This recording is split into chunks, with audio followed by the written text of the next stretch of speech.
बिस्मिल्लाहिर्रहमानिर्रहीम, अस्सलाम वालेकुम, वेलकम टू माय चैनल।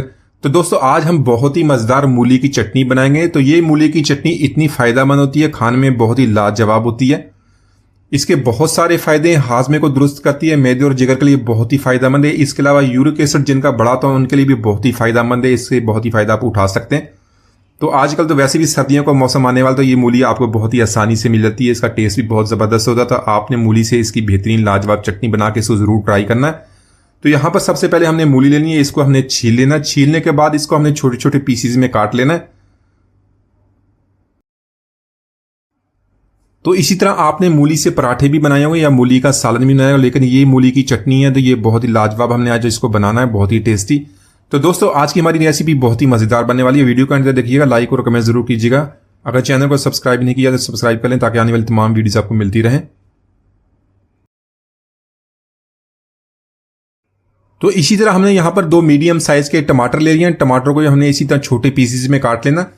तो ये जो चटनी है खुशबूदार और मज़ेदार होने के साथ साथ इसके ढेर सारे फायदे हैं। आप इसको बना के फ्रिज में रख लें और 3 से 4 दिन इसको आसानी से आप इस्तेमाल कर सकते हैं। तो इंशाल्लाह आपको इसका बहुत फ़ायदा मिलेगा। आप इससे बहुत सारे फ़ायदे उठाएंगे और आप खुद इसका फ़र्क महसूस करेंगे। तो इसी तरह छोटे पीसेस में काटने के बाद 3 से 4 लहसुन की कलियाँ ले लेंगे और साथ में एक छोटा टुकड़ा अदरक का। तो ये हमारे हाजमे के लिए भी बहुत ही अच्छी है।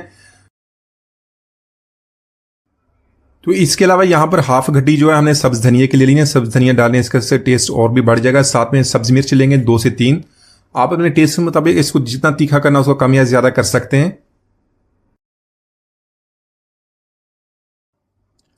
तो यहाँ पर हम इस मजेदार चटनी को मिक्सी में बनाएंगे, बहुत ही आसानी से, बहुत ही जल्द बन जाएगी।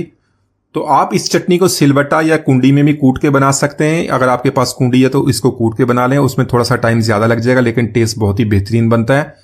तो इसी तरह सारी जो पीसीज हमने छोटे पीसीज काट लिए थे इसके अंदर ऐड करेंगे। साथ में हाफ टी स्पून सफ़ेद जीरा हाजमे के लिए बहुत ही अच्छा होता है, बहुत ही फायदेमंद है। और हाफ टी स्पून यहाँ पर नमक का, काला नमक इस्तेमाल करना, वो भी हाजमे के लिए बहुत ही अच्छा होता है। तो ये सारी चीज़ें डालने के बाद इसको हमने अच्छी तरह पीस लेना है। तो यहाँ पर मूली की चटनी बनाने के लिए एक चीज़ का ख्याल रखना, आपने जो मूली लेनी है वो कड़वी नहीं होनी चाहिए। यहाँ पर हमने इसको अच्छी तरह पीस लिया, इसको बाउल में निकाल लेंगे। अपने टेस्ट के मुताबिक इसमें थोड़ा सा लीमू भी ऐड कर लें, उससे टेस्ट और भी बढ़ जाएगा, फ्लेवर बहुत ज़बरदस्त बन जाता है। तो माशाल्लाह हमारी बहुत ही मज़ेदार मूली की चटनी हमने बहुत ही आसानी से बना ली है, बहुत ज़बरदस्त फ़ायदेमंद। एक दफ़ा ज़रूर ट्राई कीजिएगा।